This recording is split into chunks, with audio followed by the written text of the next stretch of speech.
बंगाल में अभी सीएम कौन होगा ये तय भी नहीं हुआ है, लेकिन रुझान आने शुरू हो गए।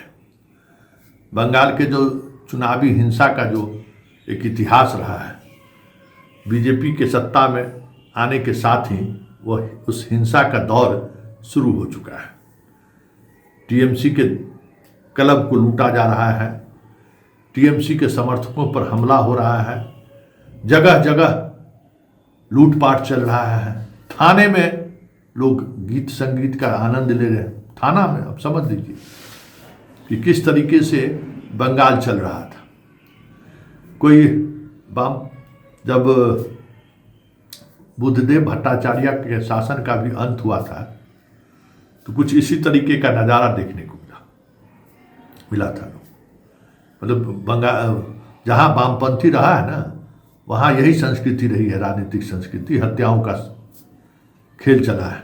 केरल जैसे राज्य में भी इतना डेवलप्ड है, इतना लोग पढ़े लिखे लोग हैं, फिर भी वहाँ हिंसा कह सकते हैं। लेकिन केरल में वामपंथी सरकार के जाने के बाद इतने अपार बहुमत के बाद भी केरल से कहीं हिंसा की खबर नहीं आई है, लेकिन बंगाल से हिंसा की खबरें लगातार आ रही हैं।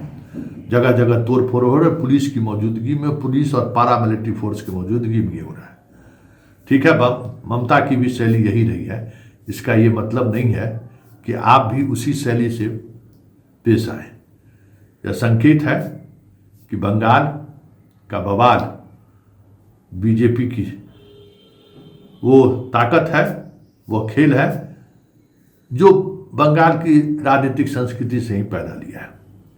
चलिए, ये खेल कब तक चलता है और बीजेपी इस खेल को कैसे रोकती है। बीजेपी के सामने चुनौती भी है, क्योंकि बीजेपी की सरकार सिर्फ बंगाल में ही नहीं है, अन्य राज्यों में तो वो जेल भेजकर ईडी और सीबीआई के सहारे विपक्ष का गला घोटते रहे हैं। बंगाल में एक नई संस्कृति में बीजेपी प्रवेश कर रही है, जहाँ से वो संस्कृति पहले से चली आ रही है।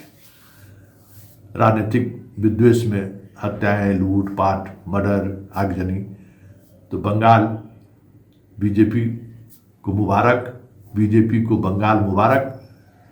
चलते चलिए, देखते चलिए, यह जो सिलसिला शुरू हुआ है वो सिलसिला कब खत्म होती है, क्योंकि बंगाल का इतिहास यही रहा है। सिर्फ कहने को मूसाए बाबू है, लेकिन राजनीतिक हिंसा जितना बंगाल में देखा है, हमें लगता है देश के अन्य राज्यों में, वामपंथी राज्यों को छोड़ दे तो कहीं ऐसी हिंसा लोगों ने नहीं देखी है।